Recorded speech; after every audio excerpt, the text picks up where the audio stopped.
오늘 전할 말씀은 시편 46편 1절부터 11절까지 말씀입니다. 오늘 말씀은 시편 46편 1절부터 11절까지 말씀입니다. 한 절씩 교독하도록 하겠습니다. 시편 46편 1절부터 11절입니다. 마지막 절은 같이 읽도록 하겠습니다.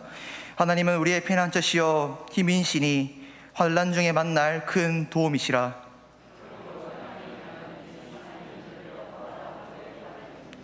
바닷물이 솟아나고 뛰놀든지 그것이 넘침으로 산이 흔들릴지라도 우리는 두려워하지 아니하리로다. 셀라.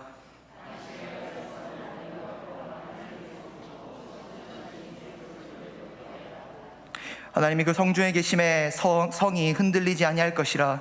새벽에 하나님이 도우시리로다.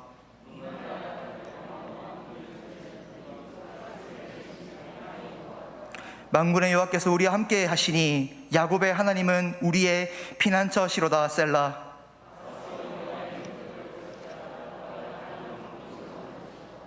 그가 땅끝까지 전쟁을 쉬게 하시며 활을 꺾고 창을 끊으며 수레를 불사르신도다.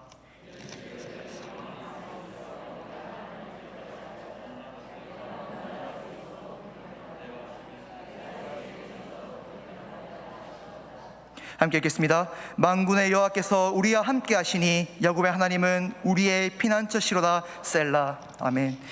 말씀 전하기 전에 광고 두 가지만 하도록 하겠습니다. 7월부터 새로운 거리두기가 시행될 것입니다. 예배 인원이 50%로 이렇게 또 증가하게 되고, 특별히 백신 접종자는 이 50% 인원 안에 들지 않는다고 합니다. 우리 모두 움츠러들었던 그런 예배에 대한 열정과 마음을 가지고 다시 말씀의 자리에 나오는 우리 성도들이 되시길 바랍니다. 그리고 중보기도부에서 광고를 요청했습니다. 중보기도실이 개방하게 되었습니다. 그래서 기도 시간표에 자신의 이름을 적어서 그 정해진 시간에 기도를 부탁한다고 중보기도부에서 이렇게 광고가 왔습니다. 광고 두 개 잘 기억하시고 예배 자리 그리고 기도의 자리 나오는 우리 성도들 되시길 주님의 이름으로 축복합니다. 우리 앞뒤 좌우 지체들에게 이렇게 인사했으면 좋겠습니다. 우리 가운데 하나님의 은혜와 평강이 있길 바랍니다. 우리 앞뒤 좌우에게 이렇게 인사했으면 좋겠습니다. 우리 가운데 하나님의 은혜와 평강이 있길 바랍니다. 네, 사람들은 살아가면서 여러 일들을 겪습니다. 우리에게 기쁜 일만 있으면 참 좋겠지만 때론 각자의 어려움과 환난을 겪습니다. 그런데 문제는 그 환난을 쉽게 빠져나올 때가 있지만 그렇지 않을 때가 있습니다. 너무나 그 어려움이 커서 내 힘으로는 얻지 안 되는 그런 순간들이 있습니다. 그럴 때 사람들은 혼란스러워하고 심한 경우 모든 것을 다 포기하는 사람들도 있다고 합니다. 오늘 본문에 나오는 화자도 매우 힘든 상황입니다. 2절부터 3절에 보면 땅이 흔들리고 바다가 범람하여 산까지 그 바다가 침범한 상황에 이르렀습니다. 도저히 사람으로 벗어날 수 없는 상황에 처해 있습니다. 그런데 화자는 이 환난 앞에서 두려워하지 않고 있습니다. 그 이유가 무엇입니까? 1절을 보시면 바로 피난처 되시는 하나님께서 우리와 함께 계시기 때문입니다. 그 피난처 되신 하나님이 이 큰 환난에서 자신을 구해 줄 거라고 확신하고 있는 것입니다. 그런데 지금 화자의 믿음은 세상이 보기에는 너무나 헛된 믿음입니다. 당장 잡을 지푸라기라도 있으면 그것을 잡아서 당장 이 환난을 벗어나야 되는 것이 화자의 상황입니다. 그럼에도 화자는 다른 것을 일체 언급하지 않고 있습니다. 오직 하나님만을 시편 46편에서 언급하고 있습니다. 그렇다면 화자가 의지하고 있는 하나님은 어떠한 분이십니까? 어떠한 분이시기에 나의 피난처시여 우리의 힘이시여 우리의 도움이시라고 고백하고 당당하게 선언하고 있습니까? 오늘 본문을 통해 우리의 피난처 되신 하나님이 어떤 분인지 아는 시간이 되기를 간절히 바랍니다. 그리고 하나님이 어떤 분이신지 깨닫고 나의 피난처, 우리의 피난처만을 하나님만으로 삼는 그런 귀한 은혜의 시간이 되길 바랍니다. 첫 번째로 피난처 되신 하나님은 어떠한 분이십니까? 바로 말씀의 능력이 있으신 분입니다. 현재 화자의 상황은 절체절명의 상황입니다. 2절 3절을 다시 보시면 바다가 범람하고 땅이 흔들리고 있는 상황입니다. 그런데 단순히 이 장면을 자연재해라고 우리는 생각해서는 안 됩니다. 이 상황은 비유적인 상황입니다. 바다가 요동치고 땅이 흔들면서 결국에는 산을 공격하고 흔들고 있는 상황입니다. 그렇다면 이 산은 어떤 의미입니까? 바로 화자가 서 있는 시온산을 의미하고 있습니다. 그래서 이 상황을 정리해보면 이스라엘의 시온산, 즉 예루살렘 성에 이방 나라들이 쳐들어와서 공격하고 있다는 것입니다. 그런데 이때 하나님이 등장하셔서 원수들을 잠잠하게 하십니다. 어떻게 잠잠하게 하십니까? 6절입니다. 문나라가 떠들며 왕국이 흔들렸더니 그가 소리를 내심에 땅이 녹았도다. 아멘. 그가 소리로, 그가 말씀하심으로 이 땅이 잠잠해졌다고 했습니다. 여기서 본문에 녹았다라는 표현을 좀 더 정확하게 번역하면 하나도 남김없이 완전히 사라졌다라는 뜻입니다. 따라서 이 본문은 무슨 의미입니까? 하나님 말씀으로 인해 이스라엘의 대적들이 완전히 사라졌다라는 뜻입니다. 히스기야 시대 때 앗소르의 군대들이 쳐들어왔는데 하나님의 사자를 보내심으로 말미암아 그 18만 명 되는 그 군대들이 쓰러졌다는 것, 그런 것처럼 완전히 사라졌다라는 것입니다. 이것을 통해 화자는 하나님 말씀엔 대적들을 물리칠 능력이 있음을 고백하고 있습니다. 성경에서 하나님은 말씀으로 구원의 역사를 이루십니다. 이스라엘 백성들이 가나안 땅에서 대적들을 상대할 때 하나님 말씀으로 그들을 물리치게 했습니다. 또한 이스라엘 백성들이 고난당할 때에도 하나님은 사사들을 보내심으로 말미암아 그 사사들에게 말씀을 주시고 그들을 구원하셨습니다. 그뿐만 아닙니다. 왕정시대에도 하나님은 왕과 선지자들을 통해 말씀을 전하심으로 그들을 구원하셨습니다. 이렇게 하나님은 말씀으로 백성들을 구원해 오셨습니다. 그런데 하나님께서 말씀으로 구원하실 때 우리에게 선행되어야 할 것이 한 가지가 있습니다. 바로 그 말씀에 대한 우리의 믿음입니다. 하나님은 백성들이 얼마나 그 말씀을 믿고 의지하는지를 꼭 보십니다. 여호수아 군대가 가나안 땅을 정복할 수 있었던 이유가 무엇입니까? 하나님의 말씀을 선포할 때 그 말씀을 듣고 순종하였기 때문에 가나안 땅을 정복할 수 있었던 것입니다. 히스기야 시대 때 앗수르가 쳐들어왔을 때 히스기야가 어떻게 했습니까? 이사야 선지자의 말씀을 듣고 그들이 하나님께 기도하고 금식했습니다. 그랬더니 앗수르의 군대가 멸망당했습니다. 좀 더 뒤에가 또 앞으로 가면은 기드온과 미디안 전쟁 때 하나님께서 항아리와 다른 무기 말고 항아리와 횃불, 나팔만 가지고 가라 했습니다. 정말 말도 안 되는 말씀이지 않습니까? 그런데 이 말씀을 믿고 순종하였더니 이스라엘 구원이 이루어졌습니다. 이렇듯 하나님의 구원은 말씀을 믿음으로 극복한 역사였습니다. 그러나 사람들은 연약하여 환난 앞에서 말씀에 대한 믿음을 가지기가 참 쉽지 않습니다. 때론 내가 이 말씀을 보고 듣는다고 나한테 무슨 일이 일어나겠냐? 차라리 지금 말씀을 듣는 것보다, 말씀을 순종하는 것보다 다른 방법을 찾는 것이 더 낫지 않겠냐? 지푸라기로 잡는 것이 더 낫지 않겠냐? 이렇게 의심합니다. 그리고 진짜 말씀을 떠나 다른 세상의 방법을 취하려고 합니다. 실제로 이스라엘 백성들도 하나님의 말씀을 떠나고 세상을 의지했습니다. 우상을 섬겼습니다. 그랬더니 어떻게 되었습니까? 결국 그들은 망하였고 나중에 바벨론이라는 환란 앞에서 처참하게 무너지게 됩니다. 이것을 통해 우리는 말씀을 향한 믿음이 환란을 이길 방법임을 우리는 깨닫게 됩니다. 내가 급하기 때문에 삶에서 말씀보다 세상적인 방법을 우선순위에 두고 있지는 않습니까? 세상적인 우선순위 둘 때 어쩔 때는 진짜 딱 한 번은 그 방법 때문에 내 환란이, 내 어려움이 없어질 때가 있습니다. 그러나 그것은 분명한 한계가 있다는 것입니다. 하지만 하나님은 그 말씀을 의지하고 믿는 자에게 이길 힘을 주시고 지혜를 주시는 분이십니다. 그래서 이스라엘을 그렇게 말씀으로 구원하시던 것처럼 오늘날 우리 또한 그렇게 말씀으로 구원하실 것을 믿으시길 바랍니다. 사랑하는 성도 여러분, 급할수록 돌아가라는 속담이 있습니다. 그런데 저는 우리 성도님들에게 조금 바꿔서 이 속담을 말해주고자 합니다. 급할수록 말씀으로 돌아갑시다. 우리 한번 따라했으면 좋겠습니다. 급할수록 말씀으로 돌아갑시다. 왜냐하면 하나님 말씀 안에 이 환란을 극복하는 힘이 있기 때문입니다. 그런 분들이 가장 먼저 붙들어, 혹시 내 힘으로 이기기 힘든 환난에 빠진 우리 성도님들 계십니까? 그렇다면 그분들이 가장 먼저 붙들어야 할 것은 다른 것이 아닌 하나님의 말씀인 줄 믿습니다. 어려운 상황에서도 하나님 아버지, 하나님 말씀 안에 이 능력이 있을 줄 믿습니다. 그 말씀을 붙들기 원하오니 내가 이 말씀을 통해 하나님 나에게 힘을 주시옵소서라고 우리 예배 자리에, 말씀의 자리에 또 사모하며 나오길 바랍니다. 그렇게 믿음으로 말씀의 자리에 나오는 자들에게 반드시 하나님은 위로하시고 힘 주실 줄 믿습니다. 환난 중에 세상이 아닌 말씀의 자리로 돌아가는 성도들이 되시길 바랍니다. 그리고 그 말씀의 자리에서 하나님께 환난을 이길 힘과 도움을 받는 저와 성도들이 되시길 주님의 이름으로 축복합니다. 첫 번째로 하나님은 말씀의 능력이 있으신 분이란 것을 우리는 깨달았습니다. 두 번째는 어떠한 분이십니까? 하나님은 우리와 함께 계시는 분입니다. 본문 7절입니다. 만군의 여호와께서 우리와 함께 하시니 야곱의 하나님은 우리의 피난처시로다. 아멘.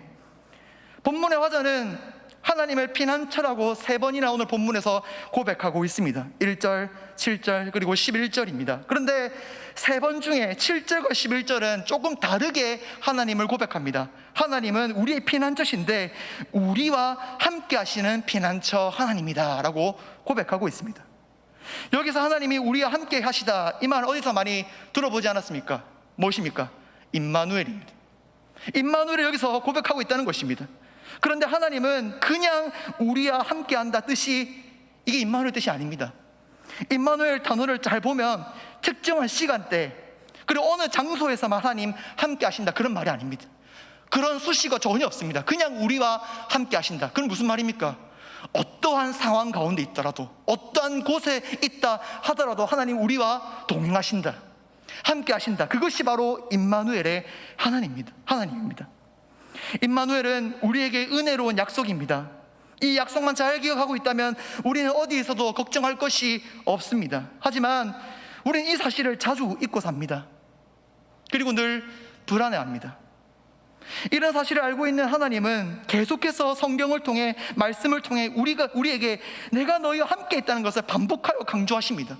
심지어 하나님은 예수님을 통해서도 임마누엘을 약속하시고 확증하십니다. 마태복음 1장을 보시면 예수님의 이름이 무엇입니까? 예수라고 나오고 그 다음에 보면은 임마누엘이라고도 또 나옵니다. 그리고 마태복음 28장 맨 마지막 절을 가보면 예수님께서도 또 이렇게 말씀하십니다. 마태복음 28장입니다. 볼지어다 내가 세상 끝날까지 너희와 항상 함께 할지어다. 이것을 좀 우리 식으로 바꿔서, 히브리식으로 바꿔서 말하면 내가 너희와 임마누엘 하리라 라고 하고 있습니다. 하나님께서는 예수님을 통해서, 예수님이 곧 임마누엘이시고 그 임마누엘 예수님을 통해서 또 임마누엘을 선포하고 있습니다. 그것은 무슨 의미입니까? 왜 2번이나 임마누엘을 선포하게 하십니까? 이것은 하나님께서 반드시 이 약속을 지키겠다라는 의지가 담겨 있는 것입니다. 확신이 담겨 있는 것입니다. 정말 이 임마누엘의 하나님을 우리가 믿어야 할 줄 믿습니다. 그런데 이 임마누엘에서 주목해야 하는 것이 있습니다. 바로 우리와 함께 있다, 그 우리입니다. 여기서 우리는 누구입니까? 본문에 우리는 환난 중에 하나님을 의지하는 사람들이 바로 우리입니다. 본문에는 이스라엘 백성들을 의미하는 것이겠지만 오늘날로 그 의미를 가져오면 하나님 의지하는 사람들 누구입니까? 바로 우리 성도들, 우리 교회지 않습니까? 그러므로 이 임마누엘은 하나님께서 오늘날 교회와 반드시 함께 있고 너희를 지키겠다라는 확신의 약속인 줄 믿습니다. 최근 들어서 교회에 대한 염려와 걱정이 많아지고 있습니다. 우리의 믿음의 세대, 다음 세대가 점점 줄어들고 있습니다. 청년 세대와 젊은 세대들이 많이 교회에서 나가고 있습니다. 또 점점 세상은 영적으로 어두워져 가고 있고, 또 나아가서 교회에 대한 세상의 시선이, 그리고 행동들이 좋지가 않습니다. 이런 상황 때문에 어떤 성도님들은 교회가 위기다, 교회 이러다가 한 몇십 년 뒤에, 30년 뒤에, 50년 뒤에 없어지는 거 아니야? 이렇게 염려하고 걱정하시는 분들이 많이 있을 줄 압니다. 그러나 우리가 임마누엘을 통해서 확신해야 되고 알아야 될 것이 있다면 우리 교회는 절대 무너지지 않습니다. 왜 그렇습니까? 바로 세상이 변하여도 변하지 않는 이 임마누엘의 약속이 있기 때문입니다. 이 변치 않는 약속이 있기에 하나님은 교회와 성도들을 절대 포기하지 아니하십니다. 그리고 하나님의 교회를 포기하지 않으시기 때문에 절대로 무너지지 않습니다. 이것을 좀 더 심화돼서 말하면 믿음의 가정들, 임마누엘 약속을 붙들고 있는 그 믿음의 가정들 절대 무너지지 않습니다. 주일학교 수가 점점 줄어들어도 그럼에도 불구하고 작은 수로나마 하나님을 경외하고 주님만 의지하는 그 주일학교 부서 절대 무너지지 않습니다. 이것이 바로 임마누엘 약속의 놀라운 신비입니다. 그러니 사랑하는 성도 여러분, 임마누엘 하나님을 기억하며 세상의 환난에 대해 우리 염려하지 맙시다. 물론 이 말이 너무나 쉽게 말한 것처럼 들리겠지만 이게 정말 어려운 거 압니다. 임마누엘 성도들이 세상 환난 앞에서 보여줘야 할 모습은 염려가 아니고 걱정이 아니고 용기이며 담대함입니다. 하나님이 우리 교회와 임마누엘 하시겠다는 그 약속을 늘 기억하고 붙드시길 바랍니다. 내 마음의 염려와 걱정들이 와서 그 약속을 기억하지 못하게 한다더라도 하나님, 계속해서 이 약속을 내가 믿게 하여 주시옵소서. 주님, 성령 하나님, 내가 이 약속을 계속해서 생각나고 되새기고 마음에 새길 수 있도록 주님 붙들어 주시옵소서 기도하며 나아가는 저와 성도들 되시길 바랍니다. 이 약속을 기억하는 그 어떤 공동체든지 하나님께서 지켜주실 줄 믿습니다. 교회뿐 아니라 가정, 학교, 부서 상관없이 이 임마누엘을 믿는 공동체는 하나님께서 친히 그들의 피난처가 되어주실 줄 믿습니다. 언제나 우리와 임마누엘 약속을 기억하며 세상 속에서도 담대히 살아가는 저와 교회의 성도들이 되시길 주님의 이름으로 축복합니다. 지금까지 본문에 나타난 피난처신 하나님이 어떤 분이신지 우리 한번 돌아봅시다. 첫 번째는 하나님은 말씀의 능력이 있으신 분입니다. 두 번째로 그런 능력의 하나님께서 우리와 함께 하시는 분입니다. 마지막으로 하나님은 어떠한 분이십니까? 바로 하나님을 끝까지 믿는 자들에게 구원을 베푸시는 분입니다. 오늘 본문 10절입니다. 너희는 가만히 있어 내가 하나님됨을 알지어다. 내가 문나라 중에서 높임을 받으리라. 내가 세계 중에서 높임을 받으려 하시도다. 아멘. 하나님께서 이스라엘 백성들에게 하시는 말씀입니다. 이 본문에서 핵심은 내가 하나님됨을 알지어다 입니다. 이것을 영어 성경을 보면 좀 더 쉽습니다. I am God. I am God입니다. 무슨 말입니까? 너희가 믿는 내가, 이 여호와 하나님이 진짜 신이다 라는 겁니다. 하나님은 백성들에게 자신이 하나님됨을 보여주시는 분입니다. 그렇다면 하나님은 어떻게 백성들에게 하나님됨을 보여주십니까? 오늘 보면 8절을 보면 그가 행하신 행위를 봐라, 그가 우리를 위해서 이루신 그 일을 봐라 라고 하고 있습니다. 하나님께서 우리 백성들에게, 지금 현재 나와 있는 이스라엘 백성들에게 어떠한 행위와 일을 이루십니까? 바로 구원하시는 역사, 구원의 역사를 바라고 하시는 겁니다. 하나님은 백성들을 환난에서 구원하심으로 자신이 하나님됨을 증명하십니다. 그런데 그 하나님의 구원은 아무에게나 보여주지 않습니다. 누구든지 볼 수 있는 것이 아닙니다. 바로 끝까지 하나님만을 바라보고 믿는 자들에게, 의지하는 자들에게 하나님은 구원을 보여주십니다. 성경의 본문 10절과 유사한 말씀이 있습니다. 바로 출애굽기 14장 13절 말씀입니다. 모세가 백성에게 이르되 너희는 두려워하지 말고 가만히 서서 여호와께서 오늘 너희를 위하여 행하시는 구원을 보라. 너희가 오늘 본 애굽 사람을 영원히 다시 보지 아니하리라. 아멘. 모세가 이때도 이스라엘에게 이렇게 말을 합니다. 너희 가만히 서서 있어라. 가만히 서 있어라. 그리고 하나님께서 이루실 그 구원을 봐라라고 두 가지를 얘기하고 있습니다. 그런데 왜 백성들에게 가만히 있어라라고 말을 했을까요? 앞선 12절을 보시면 이스라엘 백성들이 이렇게 얘기합니다. 모세야, 우리를 내버려 두라. 우리를 내버려 두라. 백성들의 말이 이 말입니다. 모세야, 우리는 이제 안 되겠다. 앞에는 홍해가 있고 뒤에는 애굽의 군대들이 몰려오고 있는데 어떻게 하겠냐? 여기 가만히 서 하나님만 바라보는 것은 쓸데없는 일이고 의미 없는 일이다. 그러니까 우리가 애굽에게 항복을 하던 도망을 가던 무엇을 하든 간에 우리를 내버려 두라, 이 말인 것입니다. 이스라엘을 포기하고 하나님을 떠나려 하고 했습니다. 그런데 그렇게 떠나려는 백성들에게 말한 것이 바로 너희는 가만히 있어 라는 것입니다. 그리고 그애가 이루실 구원을 보라 라고 하고 있습니다. 모세의 말은 이것입니다. 그래, 우리가 지금 힘든 상황인 거 잘 안다. 하지만 하나님을 떠나지 말고 가만히 서서 그분을 끝까지 의지해라. 그리고 끝까지 의지한 자들에게 하나님께서 어떠한 구원을 이루시는지 너희들 지켜봐라 라고 당당하게 말하는 것입니다. 정확히 말하면 보이지 않지만 믿음의 눈으로 주님이 이루실 구원을 봐라 라고 하는 것입니다. 그랬더니 어떤 일이 났습니까? 가만히 서서 믿음의 눈으로 하나님을 끝까지 의지한 이스라엘에게 홍해가 열렸습니다. 이때 만약 이스라엘이 모세의 말을 듣지 않고 하나님을 끝까지 의지하지 않았으면 어떻게 됐겠습니까?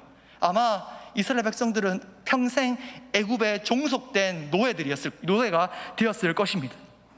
그런데 우리도 환란이 오면 이런 이스라엘과 같은 모습을 보입니다.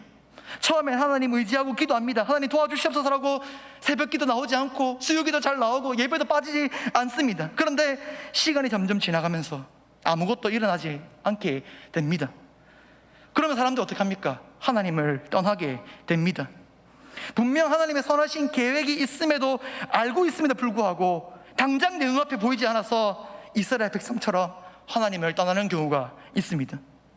그러나 하나님은 우리의 육신의 눈이 아닌 믿음의 눈을 요구하십니다. 오늘 본문에서 하나님 우리에게 선언하십니다. 나를 끝까지 의지하고 믿음의 눈으로 보는 사람이 나의 구원을 볼 수 있을 것이다.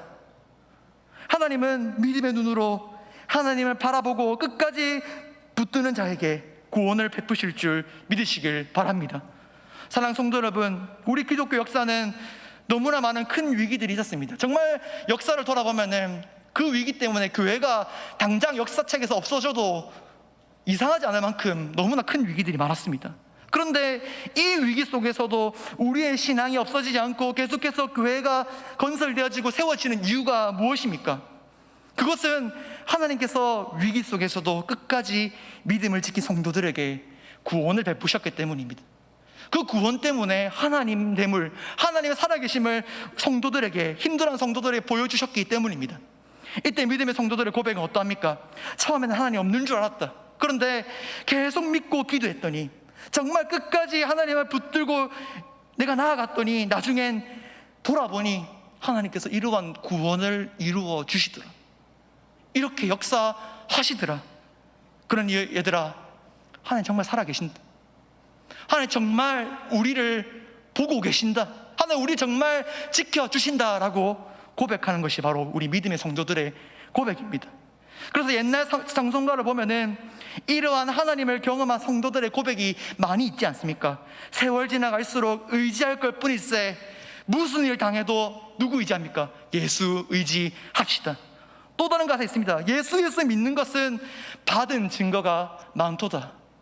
이것이, 이런 고백들이 왜 나오겠습니까? 정말 시련과 어려움이 있음에도 끝까지 의지한 성도들이 하나님의 구원을 경험했기 때문이지 않습니까? 또한 그 구원을 통해 살아계신 하나님을 보았기 때문 아닙니까? 그렇게 사랑하는 성도 여러분, 환난 때에 피난처 되시는 하나님에게서 벗어나지 않길 바랍니다. 하나님만 의지하길 바랍니다. 하나님을 의지하는 사람의 대표적인 모습이 무엇인지 아십니까? 바로 기도입니다. 성도는 그 어떤 순간에도 하나님께 기도하러 나와야 됩니다. 어떻게 시간 안 납니다. 너무 바쁩니다. 그렇다 할지라도 어떻게 시간을 내서라도 기도해야 합니다. 예수님께서도 기도에 대해서 강조하십니다. 누가복음 18장에 보면 불의한 재판관의 비유가 나옵니다. 그 과부가 너무 억울한 일이 있어서 재판관을 계속 찾아갑니다. 그 행동을 보시고 예수님 뭐라 하십니까? 누가복음 18장 7절입니다. 하나님께서 그 밤낮 부르짖는 택하신 자들의 원한을 풀어주지 않겠느냐. 아멘. 사랑하는 성도 여러분, 위기일수록 하나님께 기도하는 성도들 되시길 바랍니다. 바쁘지만 우리 기도를 놓지 않는 성도들이 되시길 바랍니다. 환난 중에 하나님께 기도하며 끝까지 의지하는 성도에겐 하나님의 구원이 있을 줄 믿습니다. 어떤 상황에도 하나님께 기도하는 저와 성도들 되시길 주님의 이름으로 축복합니다. 말씀 마무리하도록 하겠습니다. 사랑하는 성도 여러분, 우리의 삶의 완전한 피난처는 오직 하나님밖에 없습니다. 하나님만을 의지하시기 바랍니다. 그분은 말씀의 능력이 있으신 분입니다. 그분은 우리와 늘 함께 하시는 분입니다. 마지막으로 그분은 믿는 자들에게 구원을 베푸시는 하나님이십니다. 피난처 하나님만을 바라보고 그리스도를 향한 믿음을 지키며 살아갑시다. 그래서 세상의 환난 속에도 늘 담대히 믿음으로 승리하며 살아가는 저와 우리 창원세왕교회 성도들이 되시길 주님의 이름으로 축복합니다.